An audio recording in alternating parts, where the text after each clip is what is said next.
Hello everyone. I have recently been really inspired by a YouTube channel, the YouTube channel of Helen Redfern, where she shares her journals, her writing journals, how she plans her writing projects, and just her writing journey and some blogs about her writing day or her day as a writer. So I have been binge watching her videos, and I highly recommend checking her out. If you are an aspiring writer, I'll link her channel on the description box. So she has some of the things that I have learned from her are about keeping a writing journal, which I actually started doing for myself in March of this year. And before I had a separate journal for writing projects, I used to just write in my regular journal.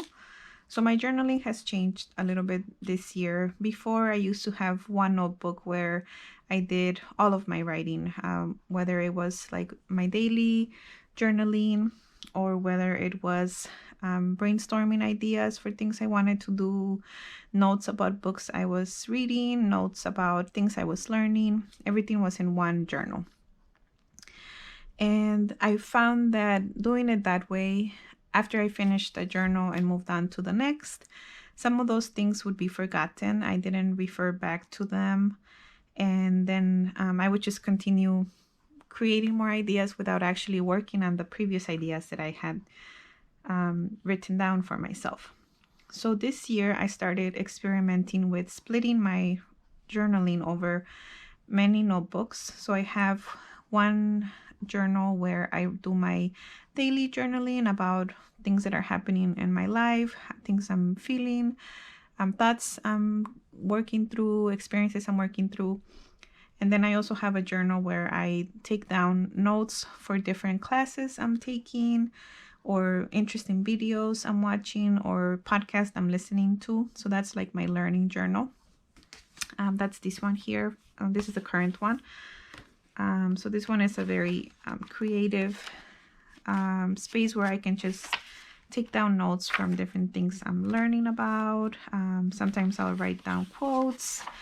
I use highlighters, different colors of pencils.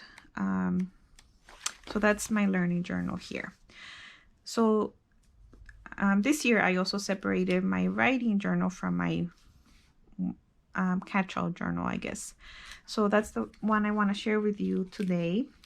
And something I learned from Helen is that she will read through her journals and then she uses sticky notes or bookmarking flags for different things that maybe she wants to either work with more or things she wants to turn into different content. So I followed her lead on that, and I bookmarked some of the things in my writing journal just yesterday. And I'm planning to do that, like go through all of my journals and add a bookmark where there's an idea for something I could share or expand on. And that's what I'm planning to do in the next few weeks.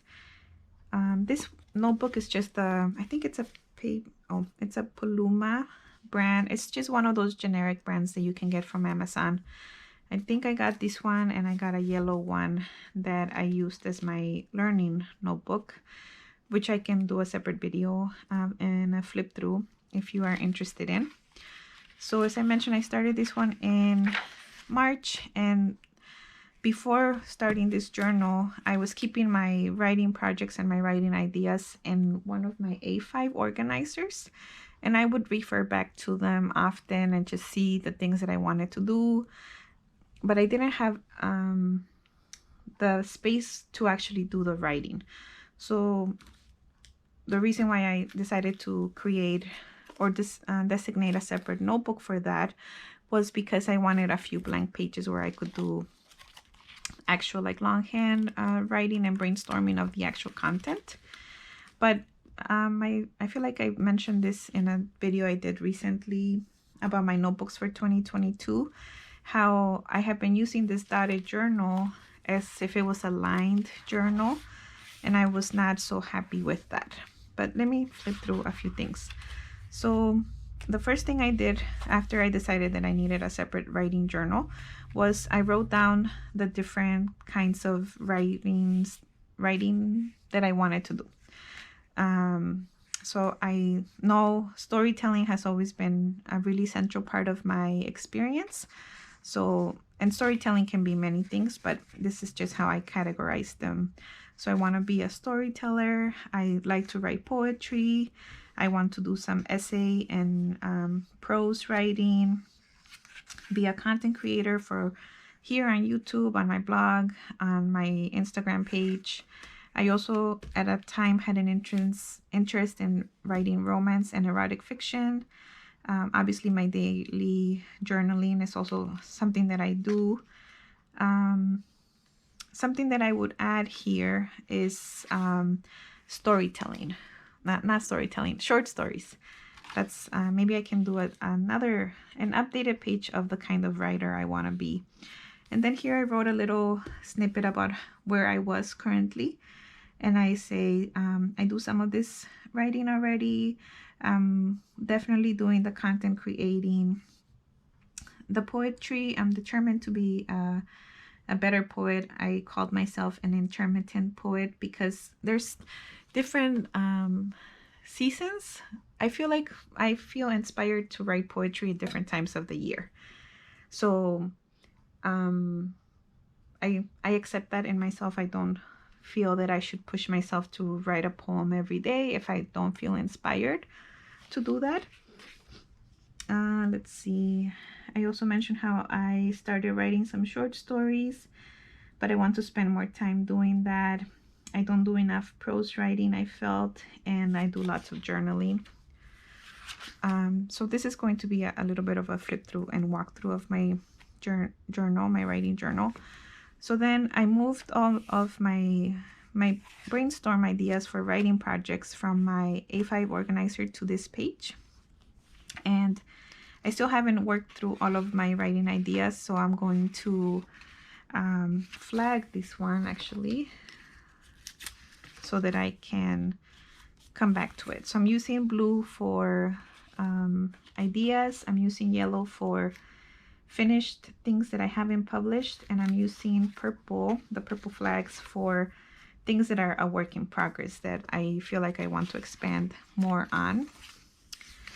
So I started just writing whatever was on my mind, and then I would categorize it, whether it was a blog post idea.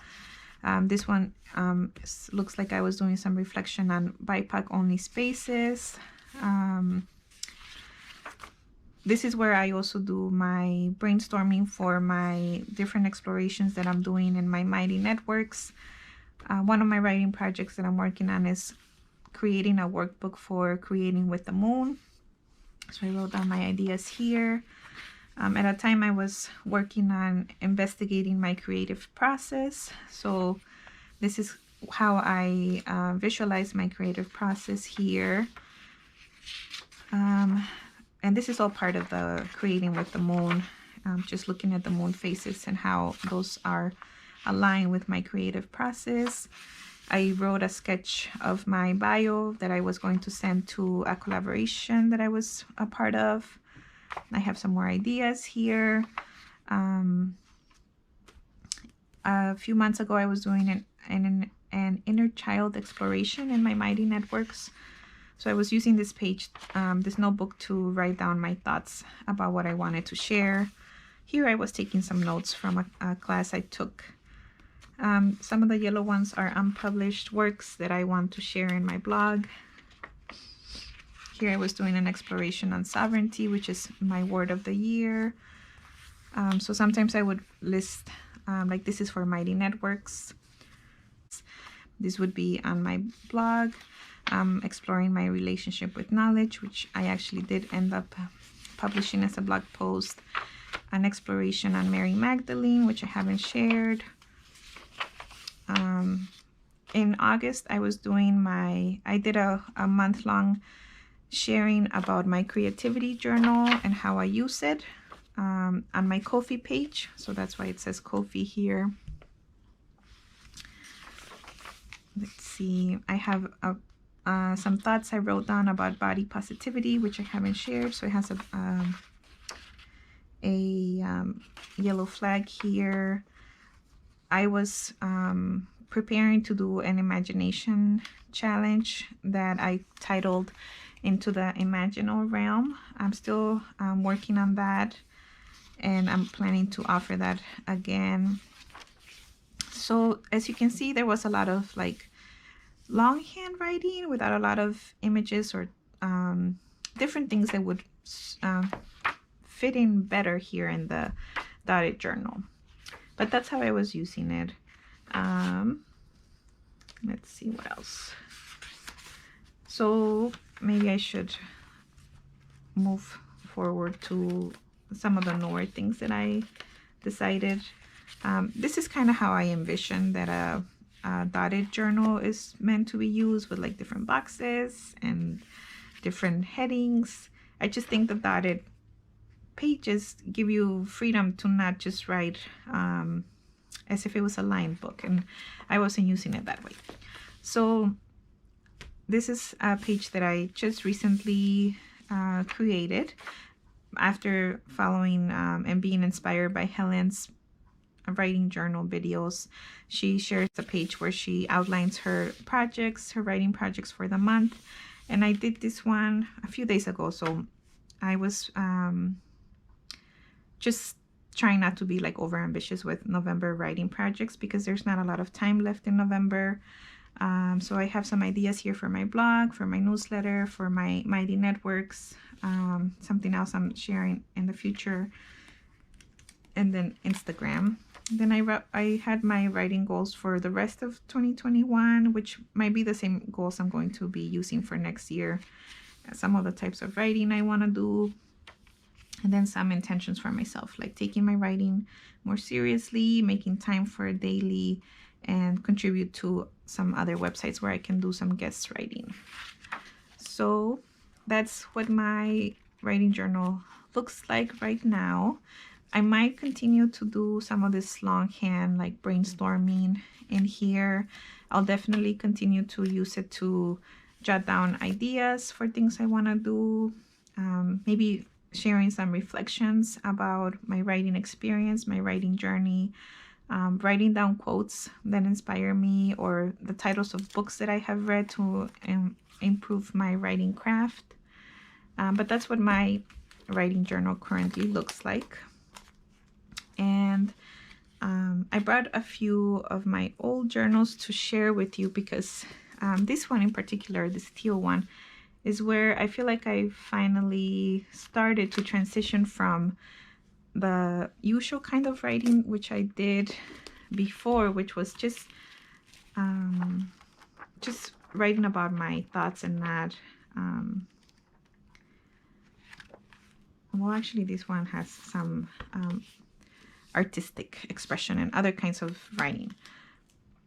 I guess what I'm trying to get at is that sometimes the journal format doesn't give you the freedom to jot down things in other ways that are not text.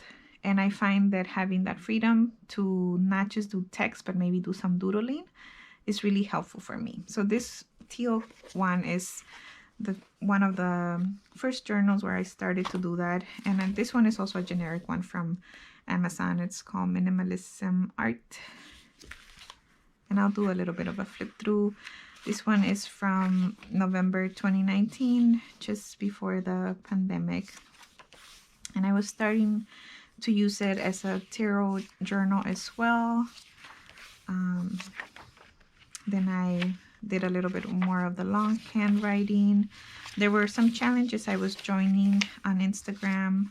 I think this is a 12 Days with Mary challenge. So I have some prayers written down, some cards and associations. I was doing it with Walking with Mary on Instagram. So then it was a 12 Days with Mary astrology challenge. So then I wrote myself notes for the different signs, their dates, their associated color, what planets and tarot cards there were associated with, and also what house in the astrology chart. So this was almost kind of like a learning journal as well. Here I was taking notes of a book I was reading. I think it was called You Are a Badass at Making Money. So it had some journaling prompts.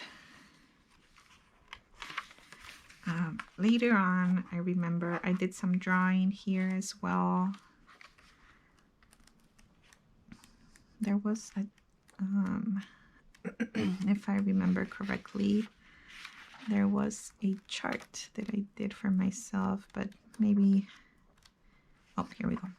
So I did this chart for the whole year with every, a box for every month of the year, and I just kind of wrote what I envisioned would be happening during that month, and I checked back on it in the following year. And to my surprise, a lot of the things from quotes to thoughts that I had envisioned would be happening at that time actually were really relevant.